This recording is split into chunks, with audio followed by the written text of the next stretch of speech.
And when you start writing on things that are out of your control and you look at it, you're like, damn, I've been worried about, what my competitor's going to do. Well, that's out of my control. Why am I even worried about that, right? I can only be worried about what I could do right here, right now. I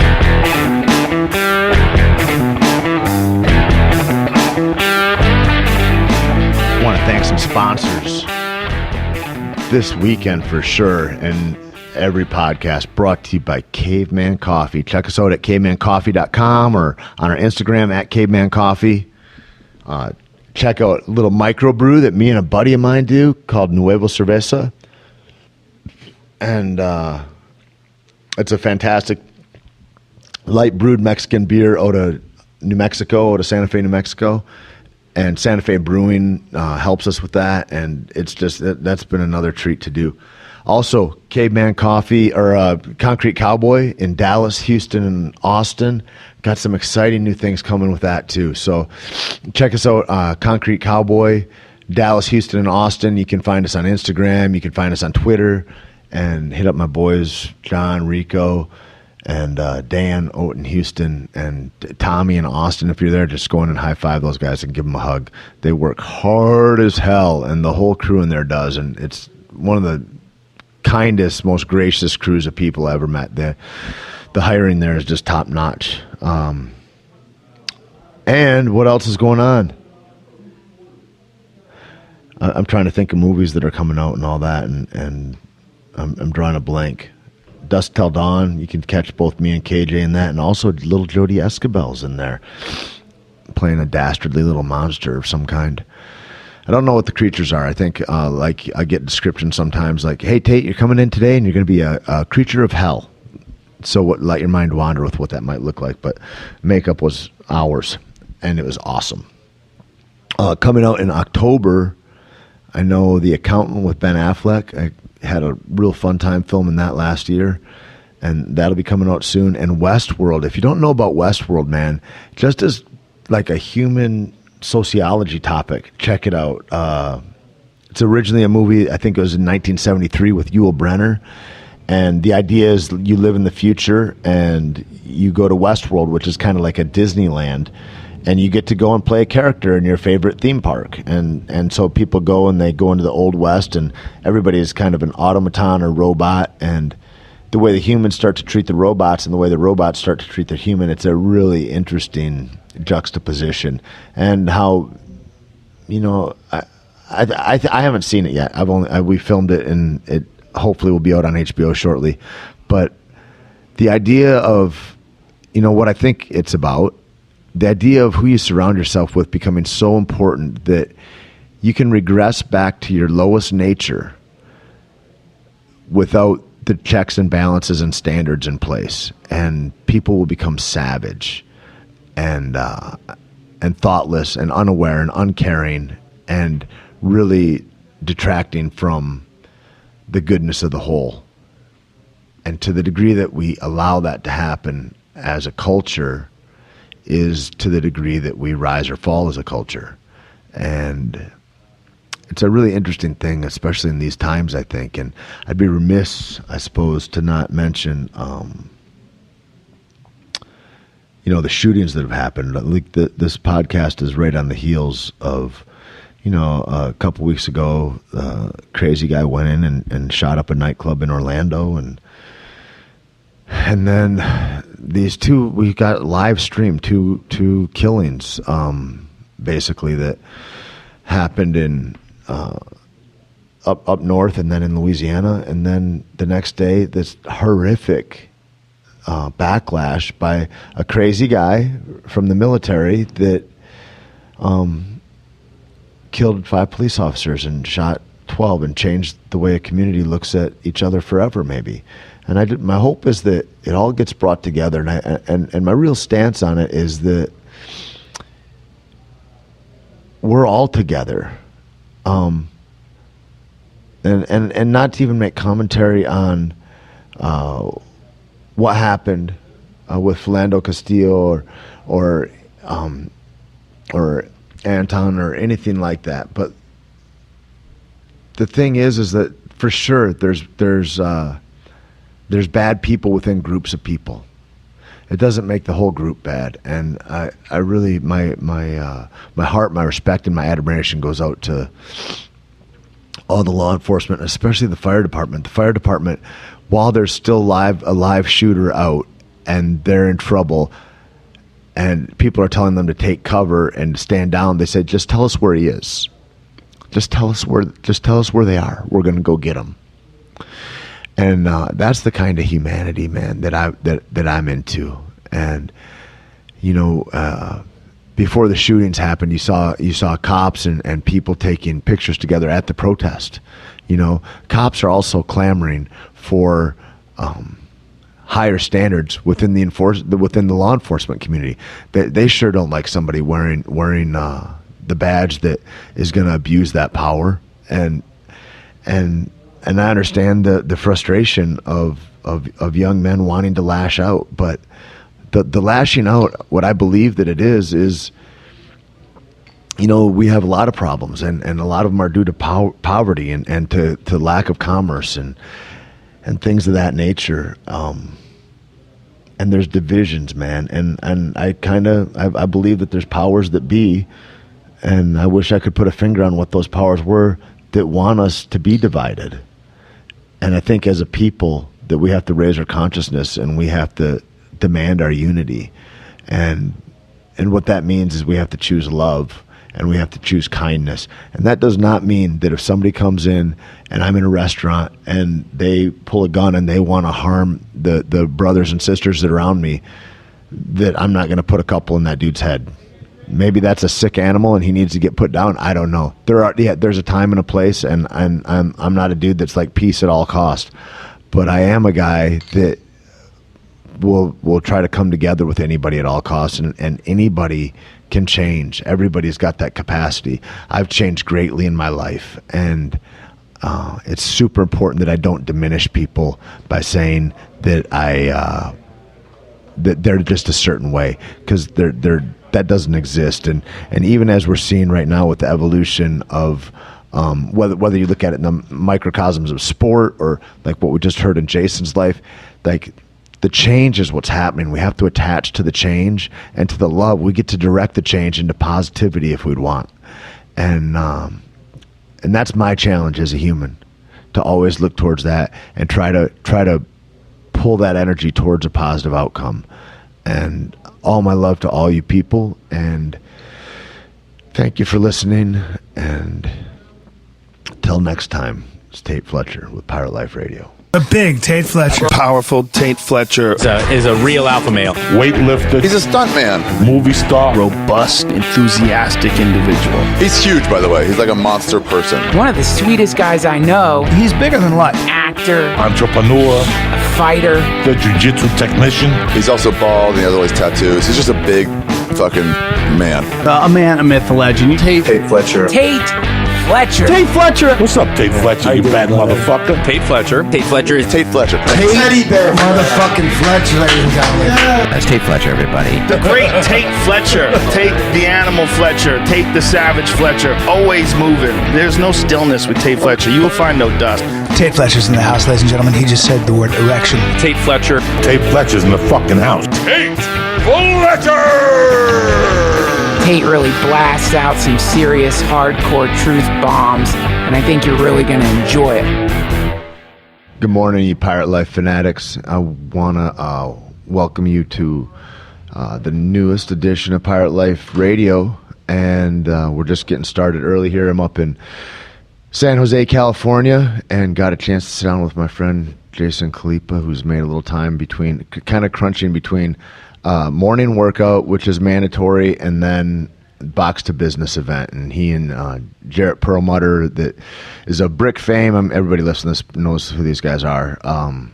They put together this awesome kind of give back to the community business seminar, which is just hard fought out of their experience and heartaches and growth, and here's what success was and here's what it wasn't, and here's how it's changing, and here's what I'm seeing. And these guys are kind of on the spear tip of that whole kind of nurturing endeavor, because face it, most people that own gyms are just good athletes that have no business savvy, and they're like, well, I guess, I don't know, maybe I'll open a gym and it'll look fun. And so we're up here and just get to be a part of this great event. And great to be here. Thanks, Jason, for being here with us. Yeah, no, it's great to be here. I'm glad we're getting a chance to catch up. You know, it's always good to see you. We always appreciate when Caveman comes out, hooks us up, you know, gets us fired up with a nice caffeine shot and ready to rock. Yeah, right on, man.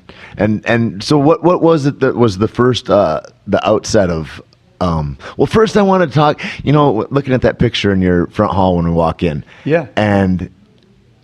And that was, for me, that was the beginning of the games for me, right, when I saw that, you know, and it was every second counts. Yep. It was the video that I'd seen, and I watched it again and again. And like I was saying yesterday, the beautiful part about it is they're looking at all the wrong guys, or they're looking at all the right guys, and that kind of thing that where anything can happen. And then after you're finished, everybody's going, where's he from? What happened? What's the gym? And everybody thinks, you know, in CrossFit, you're born of CrossFit. Like that, right. That's kind of where you, and you'd only been CrossFitting for 2-3 months or something, right? Yeah, like 6 months. And, you know, it just goes to show that, you know, at that time, the sport was a lot different than it is today. Sure. But still, you know, you can never really count anybody out. And that's just kind of call it a life lesson, call it whatever you want. But it's, you know, it doesn't matter, you know, anybody at any time can be a threat to what you're doing from a business perspective, from a competition perspective, you know, because you never know that guy's background. You know, you don't know if I've been training for years in other things. And so what were those things? Well, so I obviously, you know, in high school I was playing football, and I did some track and field. And then when I got out of that, I had some opportunities to go out and do some football stuff, and it didn't work out. And so I ended up getting into conventional bodybuilding. So I kind of built, not like I wasn't like modeling on the, on the stage, but I was doing bodybuilding style training, right? And then I decided, you know, at this time I was like 260 pounds, and I was like, you know what, I want to cut some weight. And so I started doing a lot of Muay Thai, and you know that really helped to kind of shed some pounds. And then from there, I ended up finding CrossFit, and that gave me a beautiful foundation, because I had this strength from being 260 pounds. Right. Then I dropped the weight through Muay Thai, you know, a lot of Thai pad work, a lot of pad work, a lot of this, a lot of that. And so I shredded down. And so then when I found CrossFit, back in the day, you know, you'd have YouTube videos challenging other dudes because you didn't have these, it wasn't the same as it is now. And so I did it for about 6-7 months, and then decided to just sign up. And where were you living at that time? In San Jose. So I was about 45 minutes from the ranch where the games were taking place. And so I was like, you know what, let's go do it. And, you know, my goal was just to go out there, leave it all on the field, have fun. And, you know, that's still my goal every time I've competed since then. And I've just been really blessed at that point to, you know, I had good mental strength. And I think I was just able to push, you know, and you just never know who's going to come out of the woodworks, and just be able to mentally and physically push themselves. And what events are like seeing you on the run in that versus at the end where you're going overhead, and like here's where a guy is suffering, and it's like he's not the very worst, but like he's in bad shape out here. Yeah. And then go, well, that doesn't mean you're out either. And that whole thing about the mental anguish that you're willing to push through and go, no, to tell yourself you're not done. Yeah, I mean, in 2009, so I won the games in 2008. In 2009, first event, I ended up taking 72nd place, which was pretty much last place. And what happened was I was on the run, and I allowed my emotions to get the best of me. You know, I allowed outside pressures to affect me, and I learned a lot from this experience. And I was on the run, and it was like a 7-mile hill run. It was treacherous. It was terrible. And I passed out. You know, I literally fell on my back, and I passed out. I blacked out. And, you know, I just remember Dave Kasher comes up to me. He's like, hey, man, if you don't finish this race, you're out. And I told myself at that point, you know, I didn't work this hard. I didn't commit to this to then be out on the first event. Like, I'm going to finish this. Right. So I got up, I woke up, I poured some water on my face, and I finished the last mile. And from there, I ended up taking 5th overall in the games. But that's an example of, you know, I didn't do very well on that, but I learned a lot about myself on that event. From after that event, I did really well. Sure. But I learned a lot about myself because I went home and I was like, man, you know what? I had a gut check. Yeah. And I was able to come out the other side, you know, and really feel like I broke through a mental barrier on that particular case. And then also you're like, oh, and that can happen. I'll never let mental note, never let that happen again. We're going to practice a couple hill runs. Yeah, and that kind of goes back into a few things that I really work on, which is I started seeing a sports psychologist, like mindset coach. Powerful, super powerful. And this goes into everything that's going on with my life, because my daughter was diagnosed with leukemia, and I think these skills have really helped me there. But one of the first things this guy had me do was take 2 circles, put in what's in my control and what's out of my control, specific to competing, because at this time I was seeing him for that.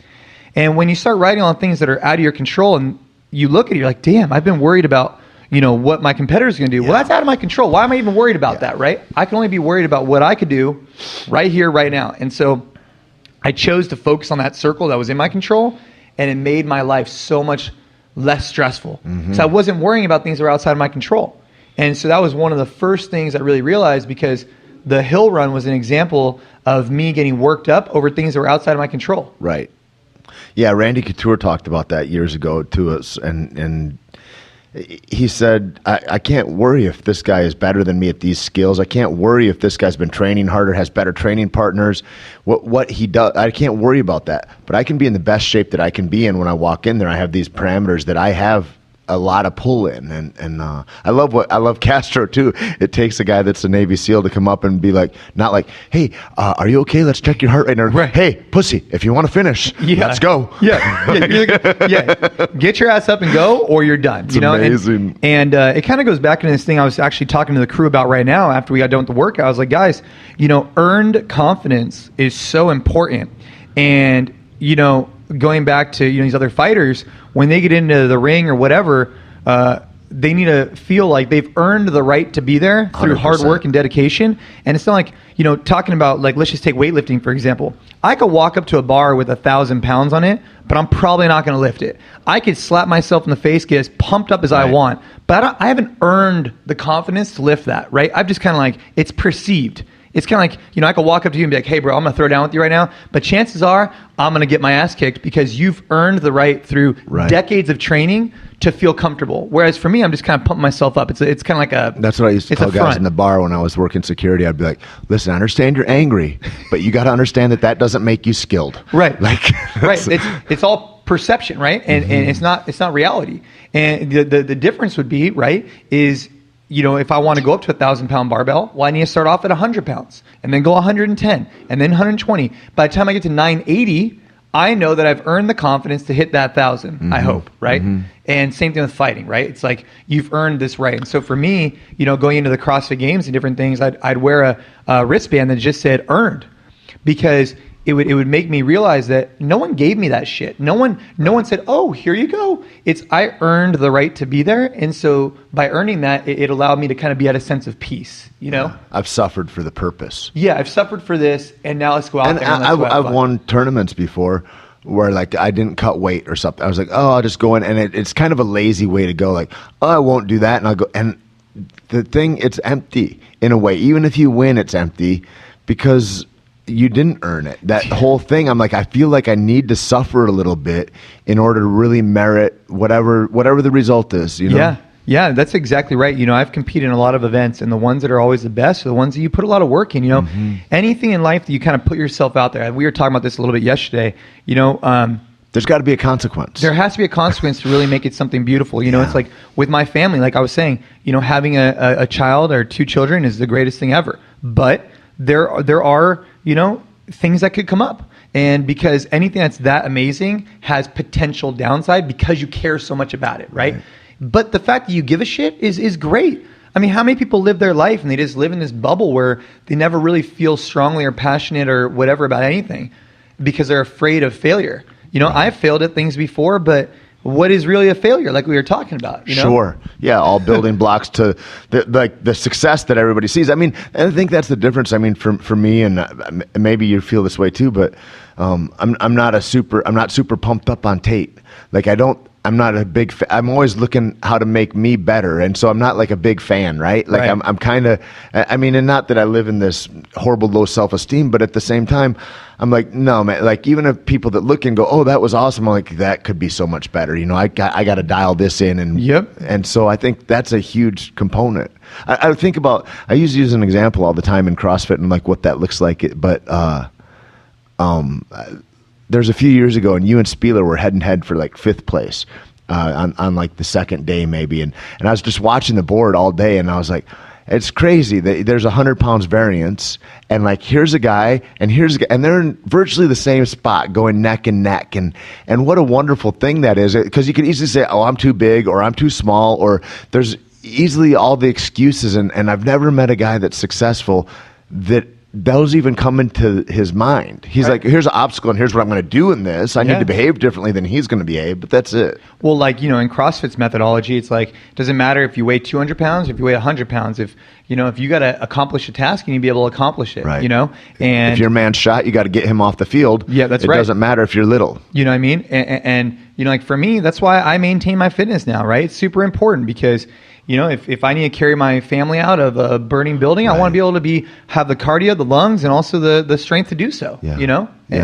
And that's just life. I wish our time were longer, but in the knowledge that it's brief, I'd love to talk about fitness and athleticism and the games and how that has changed and altered, and from its inception, which you've seen really, and all through where it is now, and how that's altering it, and the difference. Like there's a huge schism and separation, which most people don't even know, between what CrossFit is and what the CrossFit games are. CrossFit as a sport, those are like, you might as well be talking about cricket and football. They're so different, but really, the thing that's so of interest to me, and I think that people appreciate so much, is you are what I would certainly typify as a high-functioning human, like a professional human that looks to. You're aware in a way that is uncommon, and you look to dial things in all these ways, and so all your experiences that have come to now, and where it's been. Not only for business, I mean, I think we have value and markers for money, and for we go, well, that's a value of some, and people look at that, but like you and I talk a lot about success and what that really looks like, I think, and to talk about where that's come and how that business, even with your business models, how it's not like, well, I'm a business guy here and a family guy here and a sports guy here. It's like your ethics throughout that. They're born from the same place and they carry through. That's a similar thread that's in your life. It's not like you're the schizophrenic. A lot of people are like, well, at work I act like this, and so that's a beautiful thing. And talking about the AMRAP mentality and what goes on at Box to Business here is super important too. And being balanced, right? Being balanced in life, and the whole AMRAP mentality you're talking about. For anybody who's listening to really understand, is AMRAP in CrossFit world is as many rounds, as many reps as possible. And what you're thinking about when you approach an AMRAP is, let's just say it's 10 minutes of max push-ups. Let's just say, whatever. You want to get as many push-ups as you can in 10 minutes. If your phone rings, you're not going to answer it.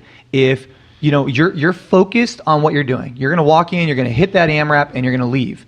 And I think what happens sometimes in life is people get so distracted, especially in this digital age, right? And so my whole philosophy is just AMRAPing each thing I do in my life. And that goes for work, being focused, present, boom, hit it. And then I go home. I want to be present and focused with my family. That's something I'm really trying to work on better. Is for a long time, I was just distracted mentally and being on my phone or whatever it is. And it's like, that's not the best way to be when you're around your, son, daughter, wife, whatever. I would imagine a kid too, it's like even more so, the stakes are higher because they're such energetic beings. Like they're not really understanding language, but they understand energy or being disconnected or something like that, I would think. Yeah, for sure. And like they pick up on that stuff, like there's things that, I've talked to a lot of really wealthy, successful people. And the thing that I always hear from them is, I wish I was around more when my kids were growing up. It's like, that's time you can't get back, right? And so for me, we have a multi-million-dollar gym. We have, I have 2 children, one of them with cancer, and I have my fitness to maintain. I have these things in my life that I need to balance, and there's priorities, and that's why I couldn't compete in the CrossFit Games this year, is because in life, you sometimes need to evaluate your priorities and your focus and figure out, man, where do I need to put my time and effort? And for me, I can't give up my family time. It's non-negotiable.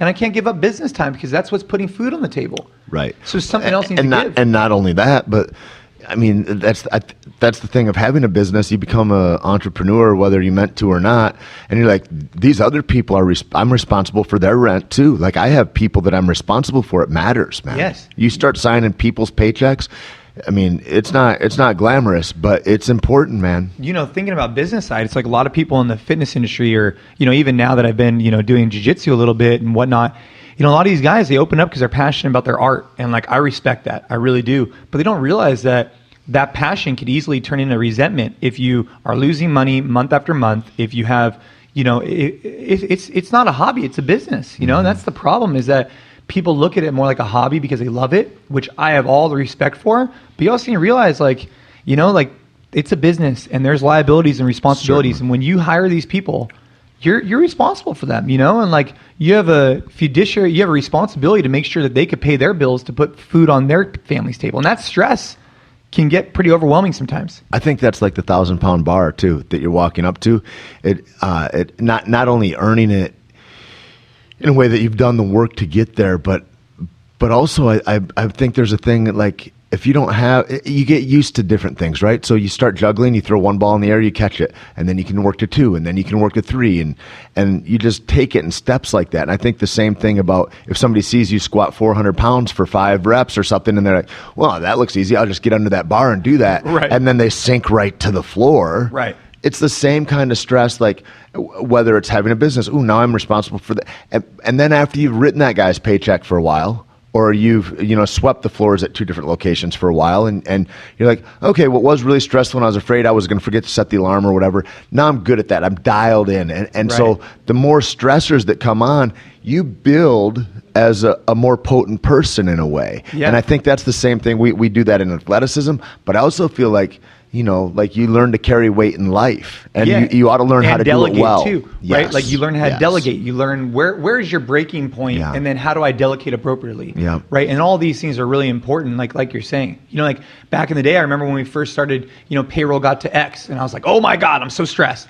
Now I look back and I was like, oh, okay, like wow. But you just, or you even go, I wish it were X again. yeah, right. But you just slowly progress, right? And you kind of, again, it goes back to like earned confidence, like slowly but surely, I think people want things to happen overnight. That just doesn't happen, People, what was that saying? Like Ben Smith from the games was saying, like he was clean and jerking, like, I don't know, 340 or something like that. He's like, yeah, it's interesting what, 10 years of hard work, can get, it's, a lot of people look at these things, and they think like, oh, that guy was given that. It's like, no, Right. It's like, you watch someone, what I always appreciate is you watch someone who's truly amazing at their craft. Let's just take a barista, Sure. an MMA fighter, business, whatever, right? Take any art form. And you're like, dude, when you watch that at its highest level, you can't help but just like respect that. Like walk up to them, shake their hand, because that they've spent years developing their craft. That's you though.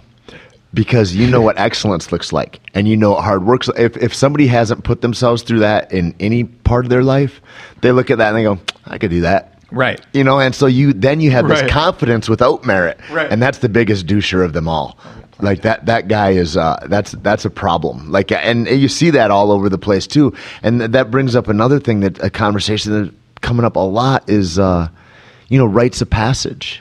And Entitlement? we have to build these kinds of things inside of us because we're comfortable in America. And so if you don't build these stressors, if you don't build these trials, and I think that's what sport gives us in a huge way, and why it's so important, sports and arts, like to not have these things in here where you're kind of putting your heart out on the line. Yep. And you get your heart broken. You need to get your heart broken. It's part of the gig, man. It is.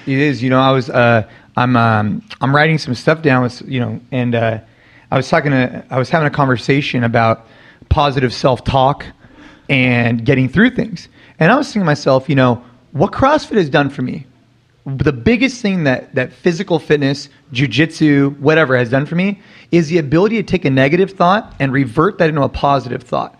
So you're getting, you're getting choked, whatever, right? You're in the middle of a workout, you're running. And the first thing that's going through your head is, damn, my legs hurt, right? Like you're running, you're like, oh my God, my legs hurt. Or you're getting choked, you're like, holy shit. If this guy grabs, my collar over here, I'm going to get choked out. Right. You're immediately thinking like these negative thoughts instead of, but what these sports allow you to do is instantly learn how to revert that to positive self-talk if you train it. Meaning, one of the things that I've spent a lot of time doing is I'll be in my garage by myself, I'll be training, and negative thoughts will come in my head, such as my legs hurt, my this, my that. what I'll do is I'll revert those into positive self-talk, like as if I'm coaching myself through a workout.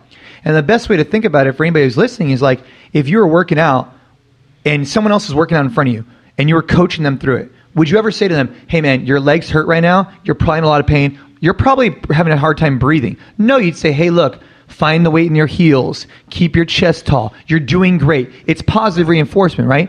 If you're rolling jiu-jitsu, you wouldn't say, hey, you suck, you're getting choked, whatever, right? You'd say something like, hey, pull that elbow through so you can get your head through, whatever, you know what I mean? That's the positive self-talk you can only learn through sport, in my opinion. Right. I heard it's from you, Logan Gelbrich, my buddy that owns Deuce. He would talk about, he goes, the best coaching that I'd ever heard. And he says, and I don't know that if he knows how powerful it is, but it was exactly that thought that you'd said. He said, I saw this clip of Jason, and he was talking about, because everybody I know almost goes, they say things to them, come on pussy, let's go, or grab that bar, or it's really harsh. And he says, and Jason's just going, I would never coach somebody like that.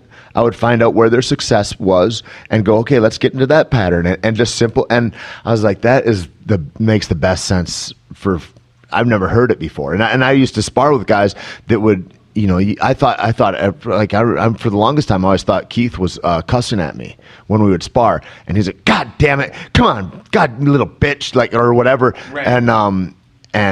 And then I was talking to Joey Villasenor after. I go, Keith's in a mood today, huh? And he's like, why? And I go, he's fucking pissed about, and I go, I don't know. I feel, because he's such a dominant fighter. I'm like, I feel like I'm giving him good rounds and all that. And then he comes over, and Keith is so nice. He's like, hey guys, what's going on? Real soft spoken.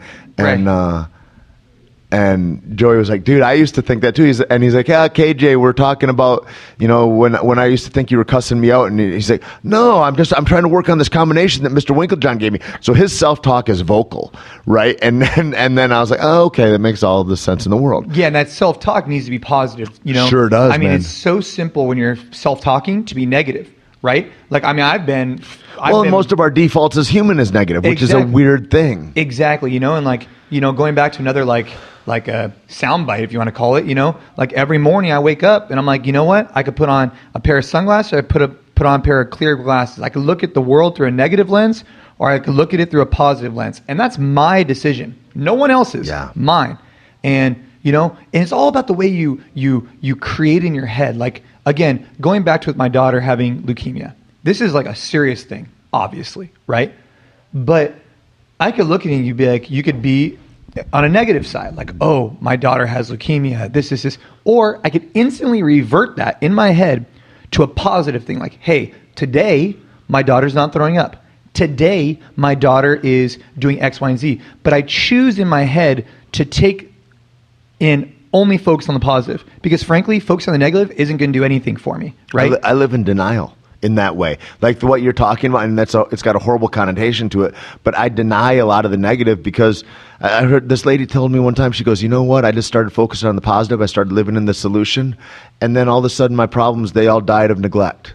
And I was like, I love that. But you know how I feed those, and how your daughter probably gets better the more positive you feel, so it becomes a proclamation for health. It totally does. Like the thing about it was, when we first found out my daughter had leukemia, this was like 6 months ago, we took everybody out, and my wife and I had like a conversation. We're like, look, here's the deal. People are going to cry. People are going to be sad. I get it. But as soon as they walked through the door of this hospital room, because we were in there for a month, there's no tears. There's no crying. There's no upsetness. There's nothing. It's all positive, because positive breeds positive. Sure. So you go out, Jason, you go tell the people, you go tell our family the information, right? Because I had, out of respect for my family, I sat them down and talked about it, whatever. They could cry, they could do whatever they want to do. But as soon as they walked through that door, they better sure as hell have a smile. Yeah. Like, my wife was adamant about it, right? She was non-negotiable.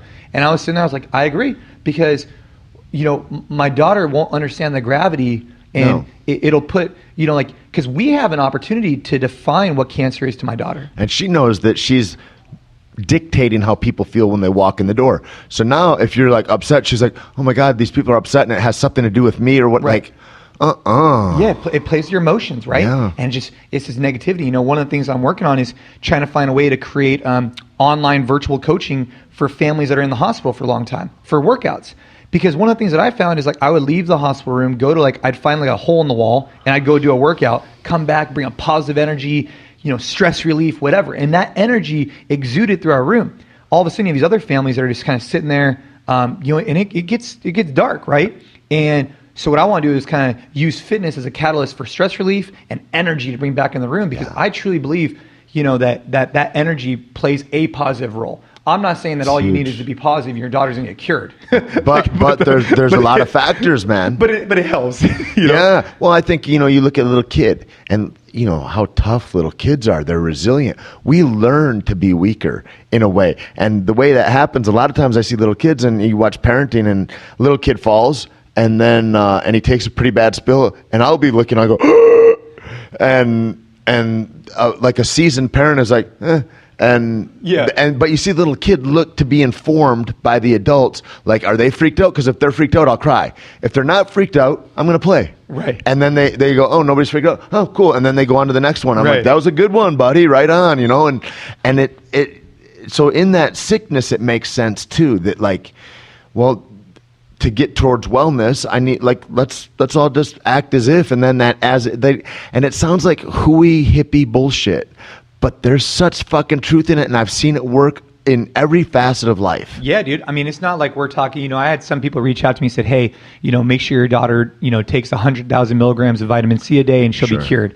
And like, I'm not on that scale, meaning like, I believe that modern medicine at this particular time, she needs her chemotherapy. We need treatment. it. Yep. She needs her chemotherapy treatment, right? That's a proven path to success. Yes, it's putting chemicals in my daughter. Am I a huge fan of it? Frankly, not really. But as of today, right now, this is the best thing I could do for her, given the information I've been given, right? Mm-hmm. Now, that said, what else can I do, right? Well, I surely can't administer certain treatment plans.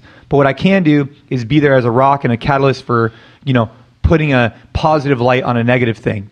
We determine what she thinks cancer is. We create the terminology. It's like if I told you a brand new word and the word was, whatever. I created a word. Sure.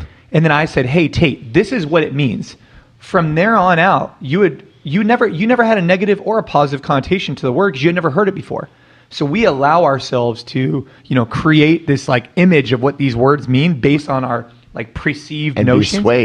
Be swayed. That's the funniest thing. Like in politics, I was like I used to be really into like etymology of words, and I'd studied Greek and Latin to a little, like as a novice, but you look at like liberal, conservative, and all these things, and I've watched those change in my lifetime. Like liberal being open or free thinker or whatever, and now it's like, no, you're a leftist commie or what. I'm like, that is not what that means at all. But it's been perverted in this way, and like so, kind of like I totally see what you mean. Like it's all perception again. It's all perception. So. And pretend. That perception is pretend and malleable. Like it can be as real as you want it to be, but that is not written in stone. That is all up to anybody's interpretation, and that's right. And we as parents are allowed to define that for our children, right? Because right now my daughter's 5, so she can't really have and then her, you get everybody else around her on board and, whatever. Like, hey, your hair's falling out. It's the hair fairy coming to, we have the ability to, sure. I mean. Yeah, I mean, you tell the narrative. You create the narrative, and then you're open to changing it. It's like, hey, kids that lose their hair, they have superpowers. Yep. It's like, to her, she doesn't know any different. Yeah, pretty soon lasers are going to come out our eyes. Yeah, that's right. And, it's like her friends that have cancer also, they all have superpowers. They've been blessed. I think that thing about the whole idea of human possibility, when you look towards like sport, again, we see it there. The more we're connected with the internet and the more people see things, the more human possibility changes quickly. Like people start, and before we weren't so connected, so we didn't see it, but now people see it and they're like, I can maybe do that too. And we're seeing it, you're seeing people do stuff like that Jackie Chan did in movies, inside the octagon kind of thing, right? And you're seeing, guys that are going, oh no, it's physically impossible to do a backflip on a motorcycle, and then you're seeing guys the next year do doubles and now do triple, and you're like, okay, so what we thought was in the realm of physics impossible, human potential is so huge that we have no idea. Right. And then it also, with the internet and with everything now, it's so easy to share that message because you know the way it goes, man. As soon as someone gets to a certain level, right, someone else is going to get a little bit better. And it just, the tide always rises if there's people, bringing it up, It's a beautiful thing. There's no finish line. Like X Games, for example, like you said, 10 years ago, I remember when I used to race BMX bikes, like it was a big deal to do a whatever. Now you look at it, it's like that trick is whatever, it's nothing. Yeah. And you look at CrossFit 10 years ago, for example, in the 2009 CrossFit Games, I PR'd my snatch at like 230 pounds. Now I could do that, 10 times in a row or whatever it is. Right. And it's because over time, the psychological and the physical evolve. But I think a lot of it is the psychological component, right? It's sure. Like, as soon as you start seeing what some people are capable of doing, it breaks down this barrier, right? It's like, holy shit. And there's part of your soul, I think, that craves that. And when you want that much, when you believe that much, it's coming. It is. And you know it's possible. Yeah. It's like, I think there's something to be said about the strength of the mind. It's like, it's huge, man. It's huge. Everything. It's everything. When you're talking about the snatch, I remember last regionals and seeing the snatch ladder and watching people go through it. And the top women go last before the men start to go. Right. Numbers aren't that different. Like it's like 30 pounds, maybe 50 pounds at the top end. But I'm like, the difference of the human animal maybe isn't that variant at the highest level, which is crazy. I think women in particular have really gained a lot from the fitness side of CrossFit. Speaking to what you're saying, CrossFit and the CrossFit Games are two completely different beasts, right? Yeah. It'd be like the equivalent of me saying, you look at what's interesting about it is you could look at the sport of like, let's just take Muay Thai, and then you could look at cardio kickboxing. Sure. Similar-ish. Yep. Yeah. But we have completely different. Same outfit. But completely different, right? Like one, I might be sparring. One, I'm hitting Thai pads, focus mitts, and a bag or whatever, right?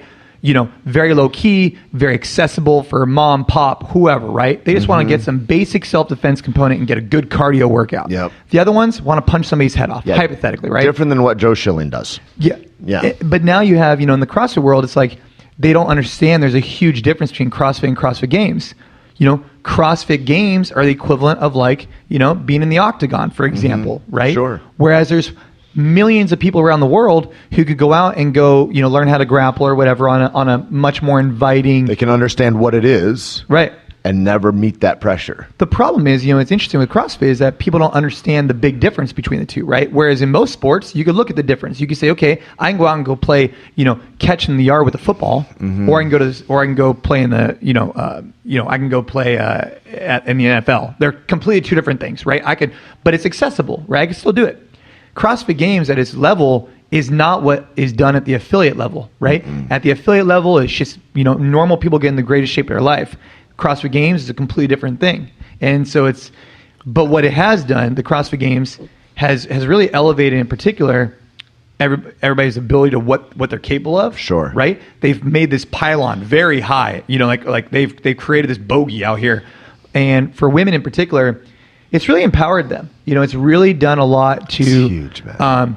Like they've really made, you can say what you want, haters can hate on whatever they want to do, but they surely can't say that program has redefined in a way the way a lot of people look at a woman's body, right? And a global level of health. Global level of health. That it's unsurpassed. Nobody has touched as many people in a positive physical way as Greg Glassman has with the construct of CrossFit and the way it's been prolific across the world. The idea of having a coach and having a community to support you is game changer and working hard at it, right? It's the arrogance too about the kid playing football and going to the NFL or the person that's CrossFitting. And the arrogance is that we're built in to go, oh, we're similar to that. Well, I could do that. They make that look easy. I could probably do that and make that look. And you don't think about barrier to entry. Oh yeah, which is huge, astronomical. And you just don't know. And that's the first time I met Greg. It was in his box and we're looking. He goes, well, what do you think about all this? I'm like, it's kind of silly.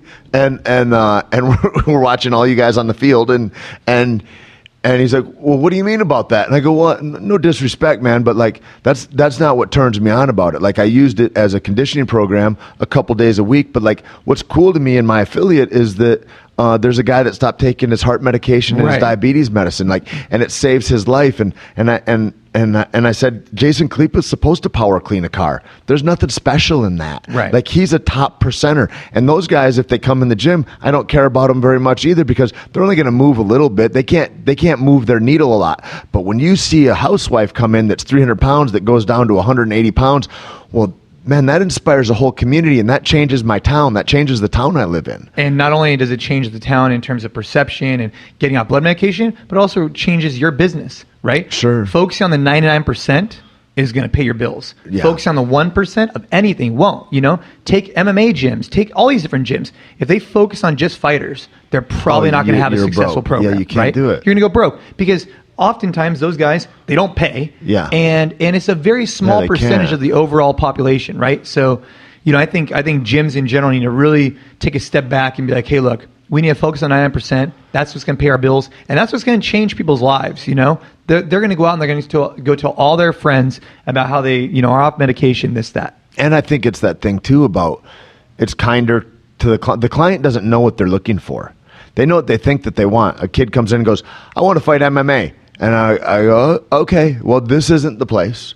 Or what's your background, But like to find out, like, do you even like to compete? Do you even know who you are in that realm? Like when the seconds count, when it matters? Because most of us don't. So let's find that out first. Like, for God's sakes, I want to do you the dignity of finding out whether or not this meets your standard, because it's not what you think it is. You don't need to do this. Well, dude, how many of those guys do you know that are good in their garage or good wherever? So many. And they get out there and they can't, they don't perform. So many. And, that goes into mental strength. That goes into what are they doing to develop their mental side, right? They might be physically, working with partners every day, doing this, doing that, or whatever. But it's like, how often are they really taking time to sit back, reflect, and push themselves to a limit that's just, to a different level, you know? Because competing, as you know, is a lot different than training in the gym. And you see it. You see guys. I mean, there's a handful of guys that I know that were just mothers in the gym. Like, they would handle everybody. The lights come on and they melt. And that's a common thing. And then you're in this a real testosterone driven sport, I guess. I hasten to say that like it's like it is that, but then at the same time I'm reticent to say it because there's so much more than that. It seems like it demeans it. But it's a high aggression sport, so people aren't going to talk about like, dude, I just don't feel like I have the mental capacity to do it. And that's at high levels. At the high level and at the low level, at every level. People have this stigma that like mental thing, mindset is challenge. It's like, dude, that it's a given. It's given. It's necessary. And if you're not aware of it, you're gonna have issues. Like my wife and I, we have hard conversations. I sit down there. I'm like, hey, look, this is what I'm going through. I don't give a shit if I'm a big guy, strong, whatever. I still need to sit down and realize that, like, in my head, I'm going to go through troubles in my life, right? Whether it be at sport, at business, or at family. And if you're not talking those out, like, you're gonna have troubles. Well, it creates a blockage. It creates a blockage, and by my wife and I having adult conversations once a week about what's going on in our family, we're gonna keep our relationship tight because our relationship. Do you guys do that? You set aside a time and you go, okay, we'll start a stopwatch. We're gonna talk about whatever X. Yeah, what we do is once a week we go out for date night and we have adult talk. Like we try not to talk about like all kinds of negative stuff, right? But if it comes up, and we have real hard conversations. Like, hey, this is what I'm feeling, right? I know we're going through a tough time, right? This is what I'm feeling.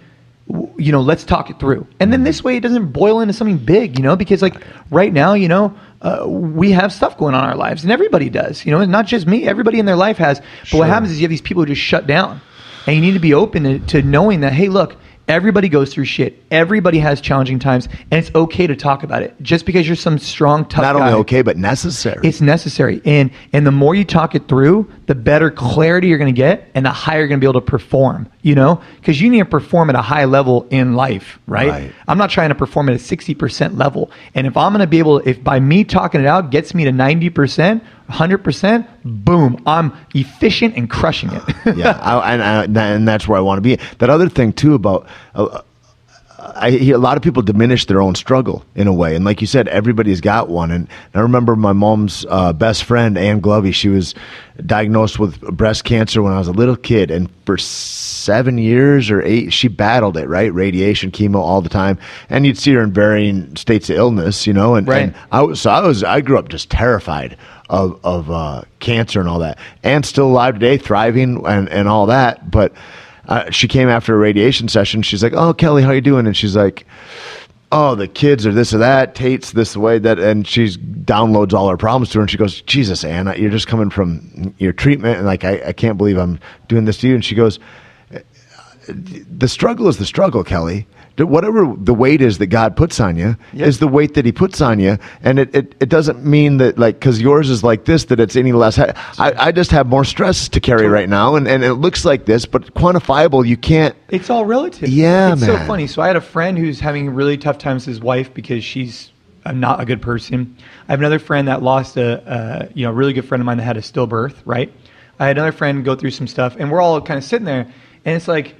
The conversation is not about who's worse, right, or better. Right. It's not a competition. It's everybody to them. This is the hardest thing they're going through, and I need to be supportive. And just because we have stuff going on in my life, right, doesn't mean that I shut off the rest of the world. Right. You know, we were in the ICU, and I had to help out a friend because just because we're in the ICU with my daughter doesn't mean that his problems don't exist. Right. And as a human being and as a friend, it's not just about me. It's about this overall ecosystem. It's like, dude, and to him, that's the worst thing that's going on in his life. And to me, this is the most challenging thing I have going on in my life. Not better, not worse, but we need to have mutual respect for what's going on because everybody goes through shit, man. And I think it's interesting what a true friend is. A true friend is someone that when you're in your good times is there, when you're in your bad times is there, just always there to support you. Because in life, if you have a group of 10 friends, 8 of them will be at a good point, 2 of them will be at a bad point. And it's the 8 people's good point to help the 2 people so that when they have a bad point, they know that they're going to get, someone else going to come up and rise them up, I think it's such a huge point. Like regardless of whatever the weights are in your life, the healing is through being helpful. Yeah. And that's the trick. And people, and so then this whole thing about, date night and talking about it, we're going to adult tonight. Thursdays are adult night or whatever the thing is like, as I get busier and I hear you talk about this in Box to Business too, I have to really compartmentalize my time in a way where I go, no, I need to define time for this. This is the time for this, and this doesn't happen over here. So like meditation in the morning like that is for me. And before I go to bed, it's like that. Because if I don't have these downloads, and it used to be like I could be sloppy. I'll fit it in wherever. But as the stakes get higher, and by stakes get higher, I mean more people are counting on me to perform well. Right. I have a responsibility to those people to allot certain times because I need to keep this host body of mine that carries me around in life well and healthy, and I need to clear my mind. And there's tools to do that. People think happiness is just a thing that occurs or by happenstance. And I would argue that happiness is a muscle you have to train. Yeah. Positivity is a muscle you have to train. And if you're not conscious and aware of those things, and so that's like those kinds of things of like of being present and being aware. And I feel like that touches on all the different facets of my life. And being focused and present. And so we have Box to Business starting in 5 minutes. Okay. But I would just leave it with this. It's like at night before I go to bed, I just ask myself a very simple question: did I do the best job that I could as a husband, as a father, as a businessman? And did I try and maintain my fitness? Yeah. And if every night, everybody that's listening just checks in with themselves, does that one quick check-in, then they can know, okay, what do I need to work on tomorrow? It's okay if you weren't the best dad today. That's okay. But then get better tomorrow, right? But if you check in on a micro scale, on a daily level, then you don't all of a sudden look back 6 months later and you're like, dude, I haven't talked to my son in 6 months. The macro scale isn't you're sitting under the 1,000 pounds. Exactly. Yeah. And so that's something I'm working on. And to not carry that shit from yesterday into today. Yeah, it's all good. It's great. Yeah. It's great. Because you're being aware and you're checking in. Yeah. So, hey man, I'm going to go talk about some business stuff. How do we find out, how do people know where to donate to? How do people know how to find you and what to look at? Well, Box to Business, all the money from that goes to helping children with cancer. Obviously, that's close to me. And, Jason Khalipa, Instagram, Twitter, that'd be a great way just to kind of follow what we have going on. Box to Business, and Box Twitter. to Business on Instagram. That's good. both of those would be great. You Great. know, I just share my life, man. Great, man. I look forward to it. I know you got a blast, dude. All right, bro. Love you. Thanks, dude. All right.